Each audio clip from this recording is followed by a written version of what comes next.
All right. Well, good afternoon, everybody. I hope you're having a good Saturday. Today, I am putting my Rally Armor mud flaps on my 2022 Hyundai Santa Cruz. I got these off eBay, and they look pretty fantastic. Got to tell you, they are vehicle specific, so they're not, some generic mud flaps or anything like that. And they're going to be replacing my stock kind of chintzy looking one. So the instructions look pretty easy. We're going to go step by step, and I'll show you along the way. Okay, so these are actually really super easy to install. So right now I'm on the left front of the vehicle. I've already done the other side sort of as a practice run. These are actually really easy to do up here in the front. So first thing you want to do is go ahead and turn the wheel all the way to lock out in the direction that you're working on to give you some nice clear space to work in there.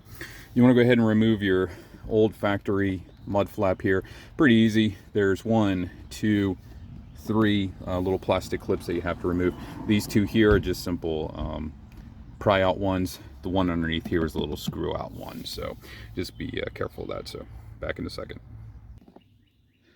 All right, so once you get your old mud flap off, you just want to sort of pop the little fender well guard from under this little portion here, and then you can see there's two little mounting brackets there.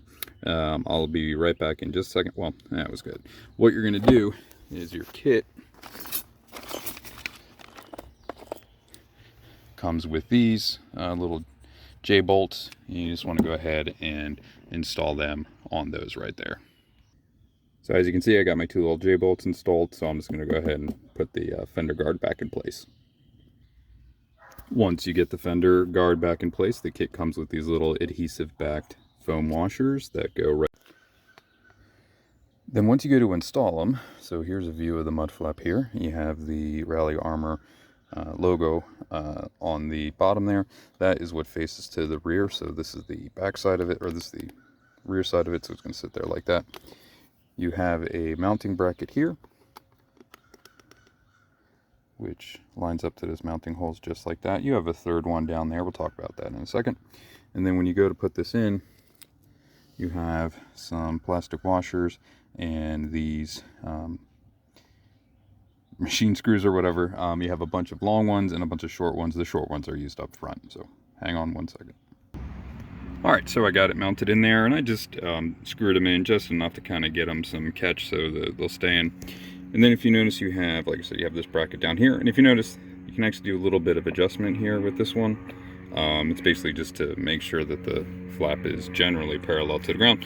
And for that, you have some more plastic washers, a hex nut and hex bolt there, and that's just what keeps that in place.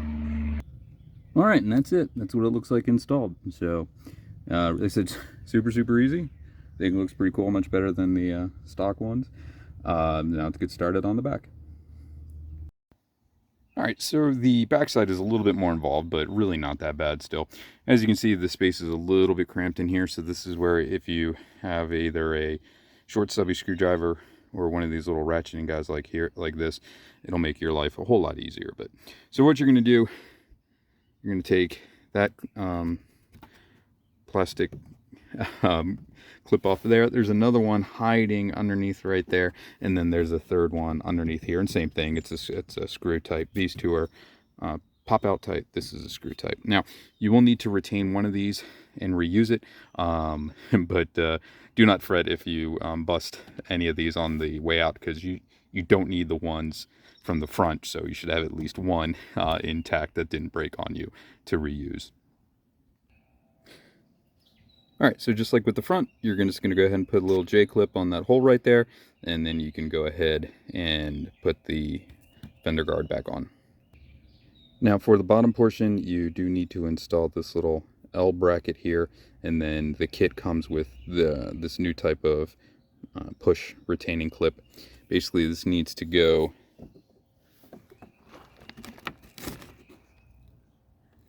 right in there, and then this just needs to get lined up like that.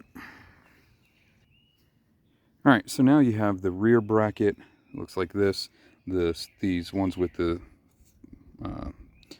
studs are gonna be pointing out. It's basically gonna mount just like that. you do need to go ahead and install this little adhesive pad on the back side, right? So on the side away from the screws, just right there.